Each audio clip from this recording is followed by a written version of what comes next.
Hi, and welcome to Artisan Acre. I'm getting ready to make some bread for my family, so I thought I'd go ahead and videotape the process of the dough making for those that are interested in maybe learning how to make a very basic dough that's very versatile. Yeah, you do see white flour in my bowl. I know that's a big no-no for many people, and for us we actually like a lot of wheat, but there are times that we do prefer some white, so I used unbleached organic white when we use the white flour. I also lots of times will add oatmeal to this particular dough to help decrease the amount, but to still get a good fluffy product that you can't get with wheat flour. So today it's just basic white. I use the bad thing here when trying to share a recipe is I do not measure stuff, and I've been cooking since 1992 from scratch, so I've learned a lot of different things and just put it to practice. So I will try to give you the measurements to come up with this particular batch. Approximately 10 to 12 cups of white flour in your bowl, and then about 4 to 5 tablespoons of yeast. And a quick note on the yeast, I'm going to move the bowl out of the way here. I buy my yeast in this package. If you have a wholesale store near you, like a Sam's, or a particular store that we have next to Sam's that doesn't require club membership is Gordon's store, and they both carry this size of yeast. To buy the little individual yeast packets in the supermarket, or they've got little jars, like glass jars of it too, the last I knew. And which I haven't bought my yeast like that in years, so I'm just assuming they're still there. It was very expensive way back when. And this, I think I get this for under $4 for the container. It's vacuum sealed, so you can, get what you want and put it on your shelf, and it's safe forever. Once it's opened, many people have wondered, well, do you go through it fast enough before it goes bad? I typically can testify that we do go through it fairly quickly, but even when we've had slow times where I don't do a lot of baking with the yeast itself, I've had it on my shelf for almost a year, and it's still been fine. I keep it in a jar with just a regular candy jar lid, or you can keep it in a Ziploc baggie, something airtight, plastic container, whatever you want. Years ago, when I started buying this size of packet, I was concerned about the shelf life, so I put it in my refrigerator, and learn that your product does change with refrigerating the yeast. It's a denser product. It's not as fluffy. So I quit doing that and just keep it on my pantry shelf.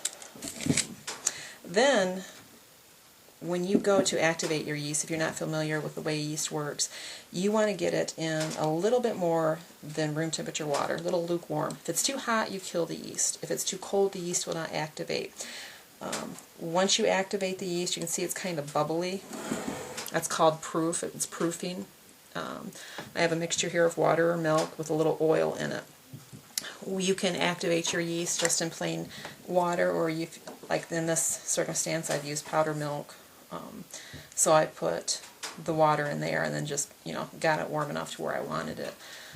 Right out of the tap is fine. We don't have running hot water, so I have to use it off the tea kettle with, hot and cold, just to make sure that it's the accurate temperature. Now when you go to mix your bread, you're going to want to add, I use about, let's see, what's this measuring cup? 4 cups liquid to get it started. You will add more to this amount of flour. But a lot of learning how to make good bread is just trial and error. It's like making biscuits. If you've ever made biscuits, you learn to look for the texture and the consistency of the flour when mixing.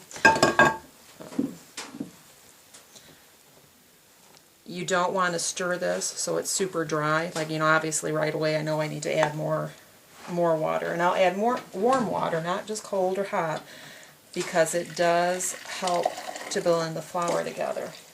Now what happens if you add too much water? Nothing major. You add more flour.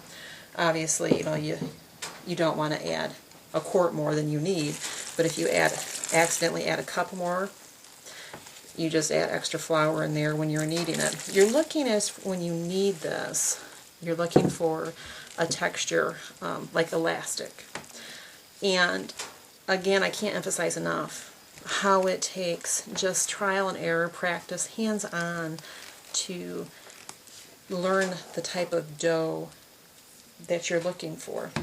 Now once I get it mixed up to a certain amount, I then use my hands, and it can be very sticky depending if I've got too much water. And it feels like I'm going to add a little flour in there to help work that through. And I may have to add more water before it's all said and done. At this point in time, yeah, I can tell there's more water needed.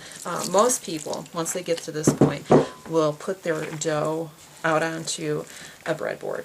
And I have a breadboard, but my bowl is big enough at the base of this that I don't bother with that. I just keep my mess all contained into one area. There are lots of different bread recipes.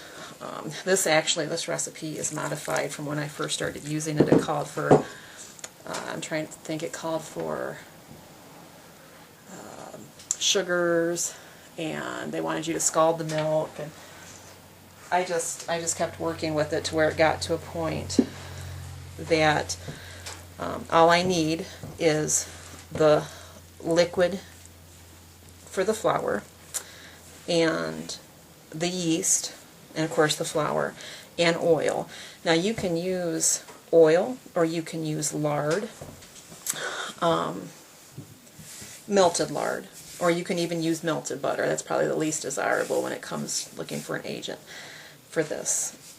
But okay, approximately 10 to 12 cups of flour. You're looking at about 4 quarts of water to get it going. 4 to 5 tablespoons of yeast. I don't use, as you can tell, I don't use a measuring spoon. You really can't go wrong. I mean, a little too much. It just gives you a little bit of a different texture in your bread. It's not going to be a bad product. It's going to be a little different, and if you're one of those that has to have the exact measurements, you're going to learn, you'll learn the consistency and won't be satisfied with anything else. If you're one of those ones that say, oh, this texture's good, not as good as the last time, right? It's better than the last time. It's not going to bother you. You'll just become accustomed to it. Now, also when you're done kneading, it takes 5 minutes max really to knead.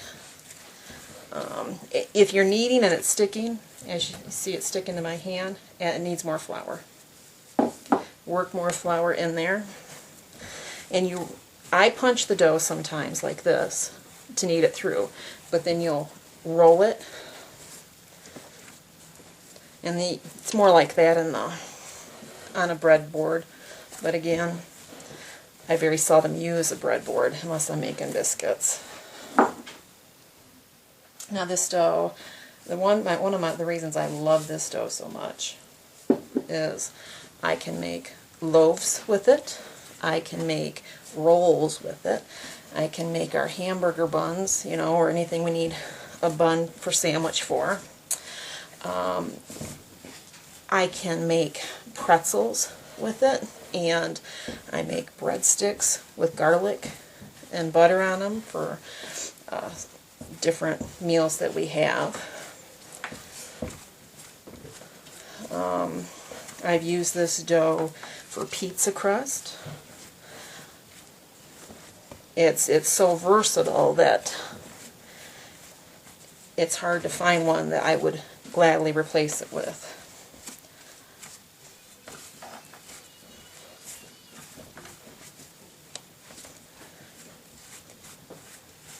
Now, when I first started making bread, I know some people are going to say, wow, that was pretty bad. I'm a hands-on learner, and if I want to learn something, there are certain things, depending on what I've heard about them in the past, that will intimidate me. Bread was one of them. I'd heard how hard bread was to make a good loaf, and I wanted to make bread for years, but I could not work myself up to doing it. So I, hemmed and hawed and tried to find my way around it. This was before I started cooking from scratch, or about the same time. Would try to, substitute frozen bread for it. It was the closest thing I could get to homemade bread. And I remember asking someone one time that if they'd ever made homemade bread. And they said, yeah, they had. And I said, well, how is it compared to frozen bread? And they said, well, for the effort, for the work you have to put into it, it's not worth it. So it was another 2 or 3 years before I tried to actually make it. And then when I did, I think the bread machines were really big at the time. I must have made a loaf in a bread machine and was not real impressed. So I tried making one by hand. I could not believe how incredibly easy and satisfying homemade bread is. You know, obviously, like I said, you've got, what, in this particular loaf, you've got 5 ingredients. If you've ever looked at the back of a bread wrapper, you have, even in what they claim to be whole wheat bread, you have so many ingredients and so many you cannot pronounce. I will buy bread in a pinch, you know, but it is a rarity that we will bring in to this house a loaf of homemade bread or buns. Now I think we're about good with kneading, and then what I do is I'll put a little vegetable oil on top. Just rub it down so it won't stick to the sides. You don't have to use a lot. I'm not real big into excessive vegetable oil. You can even rub some, you know, butter on it if you prefer. Now we'll cover this up, and I'll set it over by the stove to let it rise. It can take, depending on the heat over there, I mean, I don't want it so hot over there that it's cooking. I just want to encourage it to raise quickly so that I have it for our supper. And we'll come back to it.